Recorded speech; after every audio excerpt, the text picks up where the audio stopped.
Christine Pitawanich with your weekly recap, where we catch you up on some of the biggest stories of the week. Trailblazers fans across Portland got big news. The team reportedly has a new owner.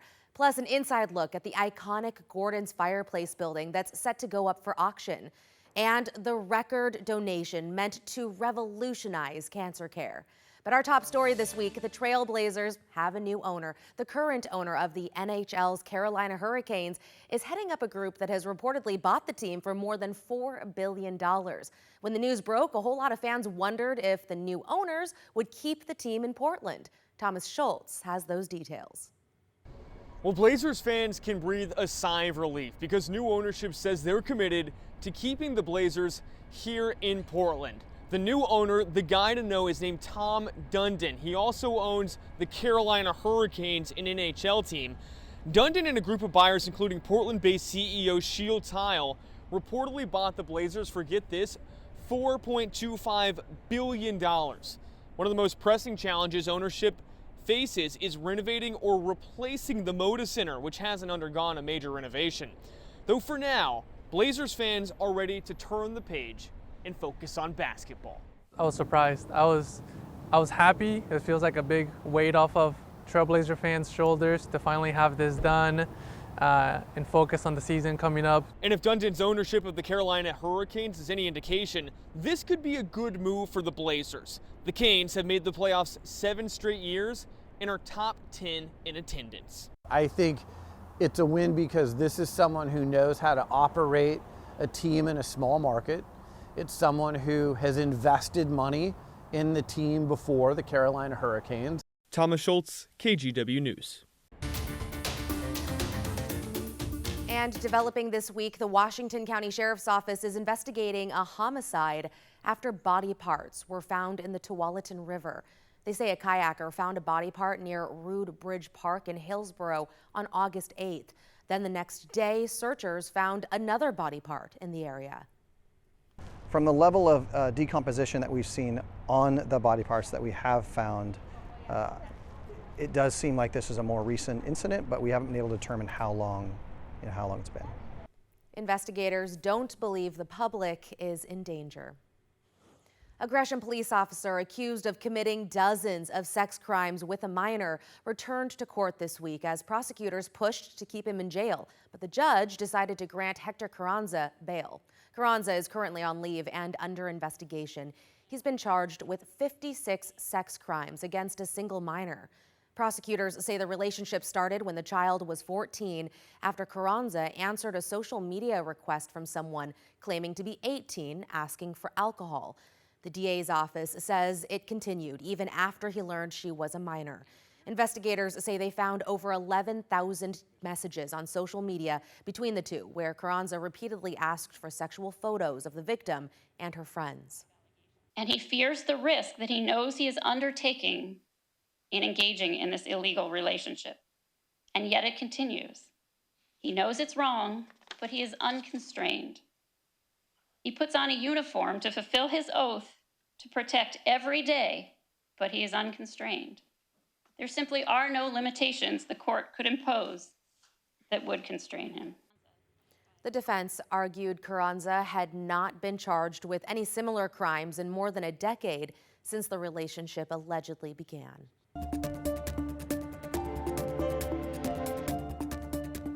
Right now in Oregon, it is the peak of blueberry season, and pickers are worried about going to work. That's according to the leader of Oregon's Farm Workers Union, who said the recent ICE arrests of several blueberry pickers have a lot of people on edge. The union said pickers and community members are calling their office with concerns. They say the arrests are creating a chilling effect among workers worried about showing up. And really what we saw on Thursday was terrorizing farm workers in their own communities, in their own neighborhoods, who all they were trying to do was get to work. The Innovation Law Lab said 3 men and 1 woman were arrested and taken first to Portland's ICE detention facility. No names have been released. We reached out to ICE for comment on the arrests, but as of Friday, had not heard back.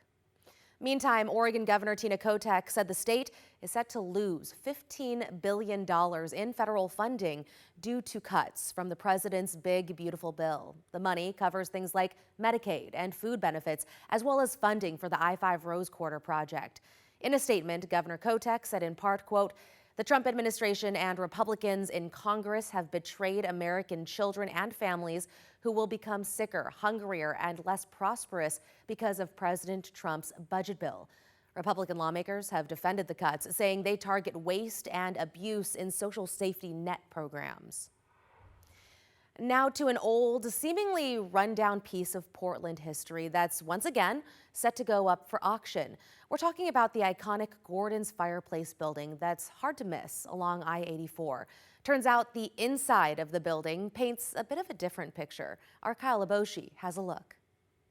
The old Gordon's Fireplace shop in Northeast Portland is one of the city's biggest eyesores. It's a skeleton of a building. It's become a magnet for graffiti. But go inside and you'll find the remnants of a historic structure with solid old-growth timber and sturdy post and beam supports. The bones of this building have stood the test of time. When we first took this on, we thought this needs to be torn down, but as you walk it and see the history and how it could be salvaged, it is amazing. It's like gold on the inside. Carl Grending of SVN Embry Realty hopes this historic building will find the right owner when it goes in the auction block on October 13th through 15th. Starting bid is $225,000. Similar to eBay, there's a opening bid and you can bid up accordingly. The building, originally constructed in 1918, was previously known as the Aircraft Factory, named for the aircraft that were once built on site.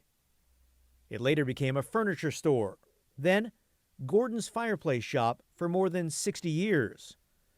In 2016, Gordon's Fireplace closed its doors, and this old building hasn't been the same since, despite big plans for renovation. Usually you can see Mount Hood out here. The property, which overlooks Interstate 84, narrowly avoided being sold at a city foreclosure auction in September of last year, after a court-appointed receiver stepped in.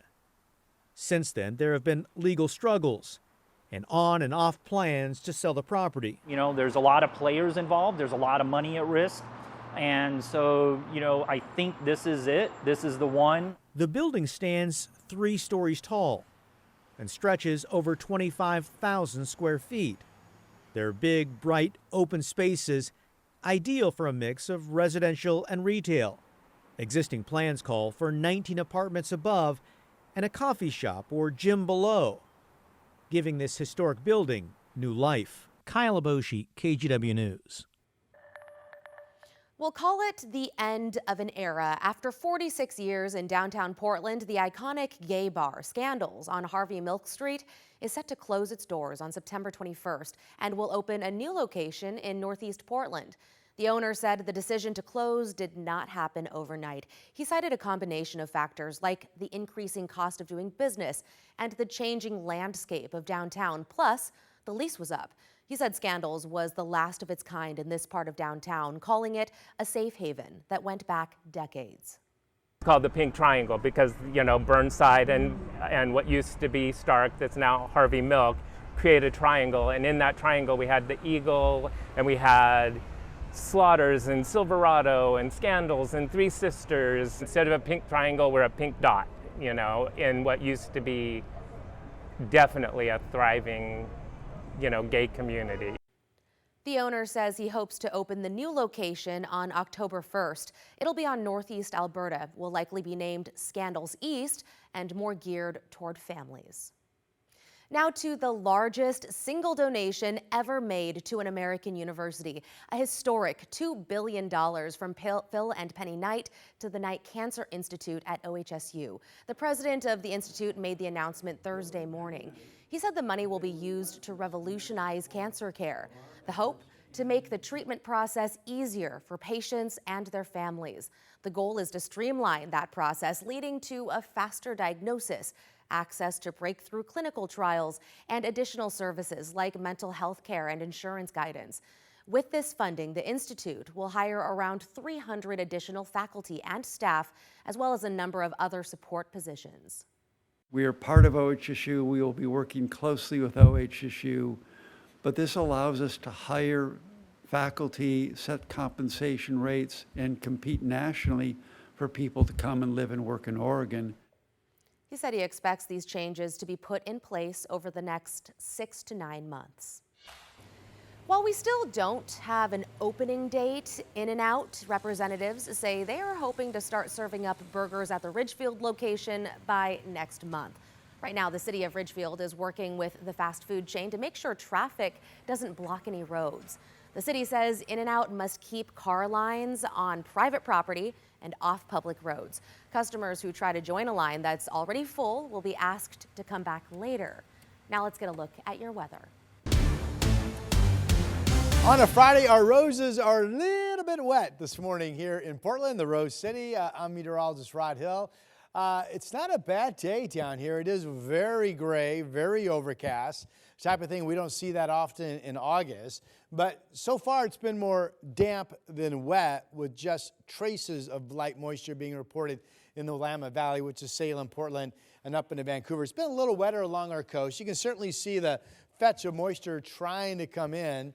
The weather modeling seems to have a really good handle on this, and by that, I'm going to say that we're not going to see much rain, total rain, in Portland all the way through 5 o'clock this afternoon. Most of what we're going to get in terms of what will accumulate in a rain gauge will hold off until this evening and come in overnight tonight as well. This can be a beautiful live camera, but this morning along our central beaches, Chinook Winds Casino Resort in Lincoln City, yeah, see the raindrops there. It's been raining up at iconic Timberline Lodge up on Mount Hood as well. Temperatures have been in the 40s this morning, and folks at 6,000 feet only going to see a high today of about 50 degrees. You've got to get up above 8,000 feet to find a chance of any snow, so it's rain. Here's a look at our state capitol. It's been just a dab or traceable amounts of rain so far this morning down in Salem. Here's Portland, and you can see the clouds almost to the west hills behind our city, so they're pretty low. At any point, again, you folks might encounter a raindrop or a light shower. It's just going to be one of those gray days. But again, with the rain jacket on, certainly not bad to be out and about. Futurecast shows that. Here we are. We'll get you into 1 o'clock this afternoon. Now, 1 o'clock this afternoon, our north coast, Tillamook, Astoria, rain starting to pick up, and also perhaps inland up into Kelso, Longview. But Portland, Salem, down through Eugene, still pretty quiet. And even at 5 o'clock, if you look carefully, it's raining at the coast. It's raining north of Portland. But from Portland down through Salem, maybe not that much. So it's at least, fingers crossed, a possibility folks will get into the afternoon drive home without much total rain. Now, at some point this evening, and this model loves it happening at, say, the 8 o'clock hour, the rain will pick up. And then we're into this widespread, soaking, drenching rainfall that will go on for hours. Nothing stormy, just good drenching rainfall through much of the overnight hours. The actual cold front crosses I-5, moves through Portland at about 2 a.m. This is Futurecast at 3 a.m., showing the rain is now moving up into the Cascades, out of the valley. And then you wake up on Saturday to get your weekend really going. This shows some lingering light stuff, mainly Cascade Fieldhill communities. And as we go through the day on Saturday, we become partly cloudy. There could be a spotty shower. I think there could be a spotty shower on Sunday too. But overall, all of this clears by the time folks get up Saturday morning, and we have a nice weekend with partly cloudy skies both days and temperatures both days in the 70s. So how much rain are we talking about? And especially for Portland and Salem, the majority of these numbers come in this evening and overnight when that rain band picks up. It shows about a quarter in Corvallis, 31 100ths in Salem, 32 100ths in Portland. More rain up to the north. Kelso, a half of an inch. Astoria could get about 66 100ths of an inch out of all this. So our valley numbers for you, we're in the 70s. Very gray, very dark. A few light showers around. Not a bad day. Rain increases this evening. Show Salem at 75. Our southwest Washington numbers, including Vancouver, 73. More showers north of the Columbia River during the day today than we'll see south. It is a beautiful day out in eastern Oregon with sunshine and temperatures in the 80s. And our resort areas in Bend and Sun Rivers should be nice today too. Bend gets up to about 80 degrees. Portland 7-day. Here it is. And there's the nice weekend. Partly cloudy skies overall. 76 on Saturday, 78 degrees on Sunday. Well, we've got a bunch of road work and some closures to talk about coming up over the weekend and over the next several days. 217 Southwest 4th Avenue and Highway 26 to name a few. Let's start off in downtown Portland. PBOT doing a grinding and repaving of Southwest 4th Avenue, about a 4-block section between Jefferson and Southwest Taylor. It closes over the weekend. It should be reopened by 5 o'clock on Monday morning. Speaking of Monday, Northwest Rocky Point Road will be closed for 1 month starting Monday, so that the county, Multnomah County, can do some culvert repair along the road there just south of Highway 30. Logie Trail Road is the recommended detour for that. This is the 5th and final weekend closure expected for northbound 217 for paving between 99W and Shoals Ferry. The road should be reopening by 5 o'clock on Monday morning. Next up, the Steel Bridge. ODOT does an inspection of all bridges every 2 years. The Steel Bridge is next on the list. They will close one lane alternately during the week. When the eastbound lane is closed, the Broadway Bridge will be the detour. When the westbound lane is closed, the Burnside Bridge will be your detour. TriMet service will also be impacted, so just be aware of that. Check trimet.org if you're using bus or light rail. And last but not least, remember the bump in the Oregon Coast Range. It's getting some much needed repairs as crews set up and stage. Most of the work is going to be done during the week, Monday through Thursday, and so this means that 4 lanes will be cut down to 2, one each direction near milepost 13. So you can expect heavy delays there Monday through Thursday on Highway 26 going through the North Oregon Coast Range. This work is expected to take about a month, and it starts Monday, August 18th. And that is a wrap on your weekly recap. Again, I'm Christine Pitawanich. A quick reminder, you can catch up on the latest headlines anytime on KGW.com, your KGW app, or our YouTube channel.